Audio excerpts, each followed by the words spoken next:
All right, fellas, I'm back with another video.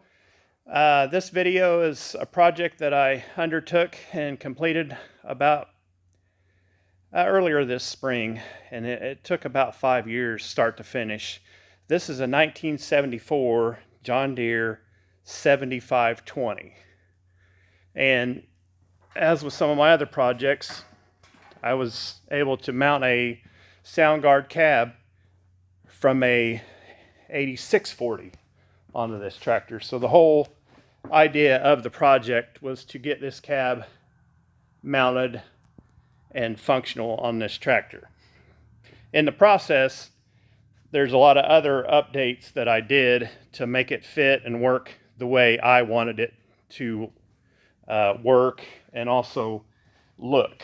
So you'll notice a lot of things are totally different on this tractor than any other 7520, and yes, it is a 7520. It's not an 8630 or 8640, but it does have some parts off of 8630s and 8640s. For instance, the fenders mounted in front of the fuel tanks, these fenders are off of an 8630.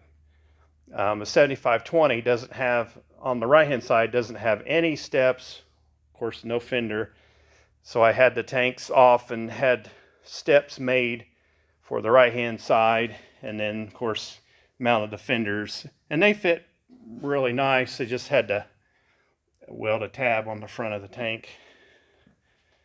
And then on the other side, same thing. I've got the 8630 left hand fender. Of course, it's got the handrail, steps. And while I had the tanks off, I decided to add a fuel fill on this side so that I could fill from either side of the tractor.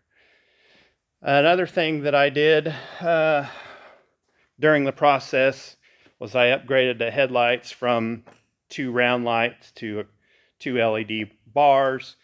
I added the John Deere emblem in the grill, and I added the side panels that you would typically see on a 6030. And this side I did have to notch for the cab bracket, but it kind of cleans it up. I did swap out the motor to a 619, so this has got a 50 series 619 in it. This tractor now has all 92 millimeter axles, front and rear. So I swapped axles on all 4 corners. That allowed me to put the heavy dish cast centers, and it's got 10 bolt duals. Count them, there's 10. And I mounted the 440 pound inside weights on the front and the back to help weight this tractor down.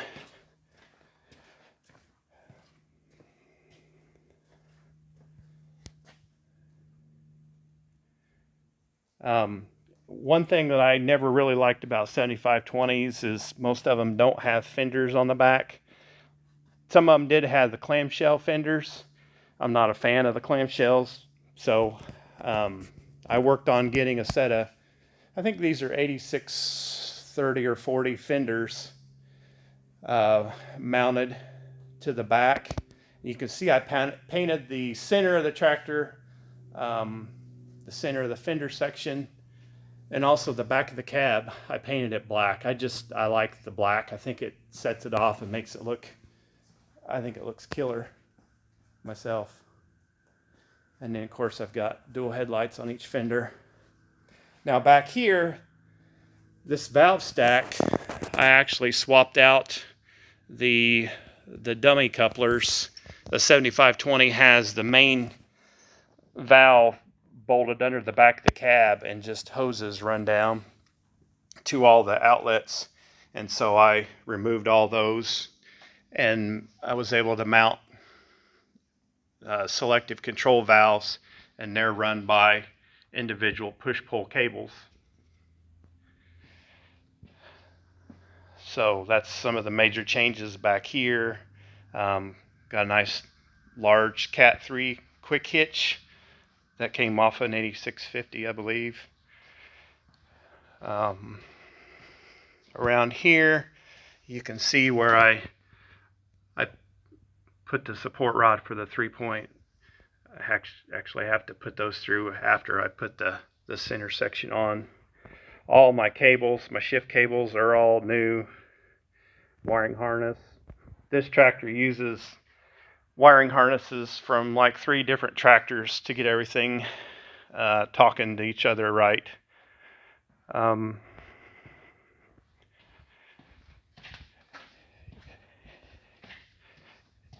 In the cab,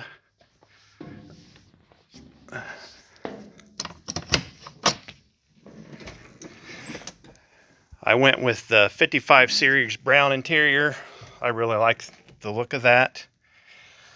And there's only one thing in this cab that is not like you would see in a 40 series or 50 series tractor, and that's this high-low lever over in the console. 7520, some of them did have a high-low, but it's not a powered shift. You have to clutch and can't have a load while you're shifting. And I was able to take that high-low mechanism and rebuild it and scale it down to make it fit actually inside the console here. Another thing I did, because 7520 is not a high-low powered shift, is I remade the shifter plate, and I gutted the 40 series shifter and rearranged it and made a new plate, so it's just a high, low, and reverse in the transmission.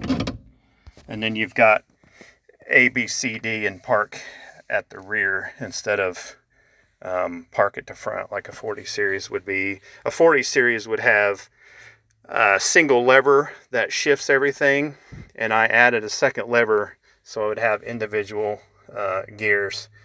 But I needed the wider console base to use, so that's why I had to use a 40 or 50 series shifter and not a 30 series shifter. So that's kind of what I was going for. Everything else is pretty much the same as you would see on a 8640, except what it looks like out the hood with the air cleaner in front of the hood, or in front of the cab. I've got rearview mirror, I've got outside mirrors. I made little brackets to clamp around the cab handles, and I'll show those to you here. And I've got lights mounted on each side to help kind of project some light down at the ground instead of just from the front.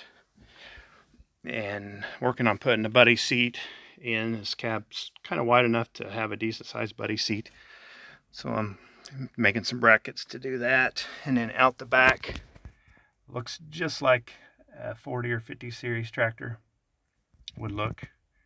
There you can see my black center section painted up.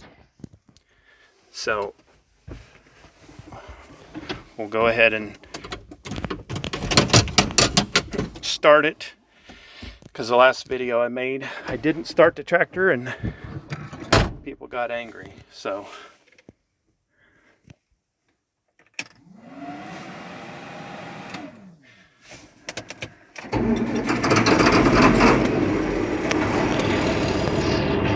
yeah, it's fairly quiet. I worked a lot getting the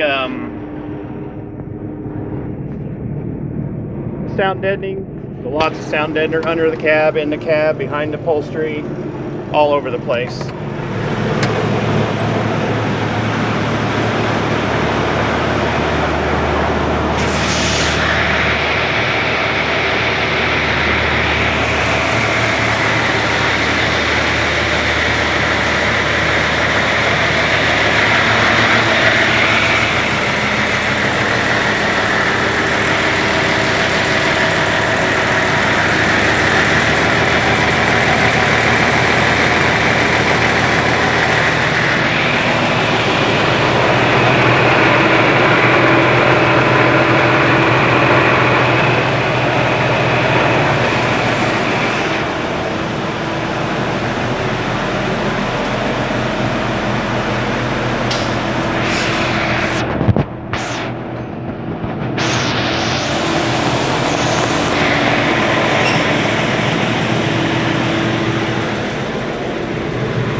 So as you can imagine, there was a lot of work, a lot of manufactured parts, a lot of cutting and welding and all kinds of machine work to make this happen. So I think it turned out pretty well. So yeah, that's my 1974 7520, and I'll probably be taking it to Rantoul in the summer of 2025. So maybe look us up on the grounds and get a close-up look for yourselves. Thank you.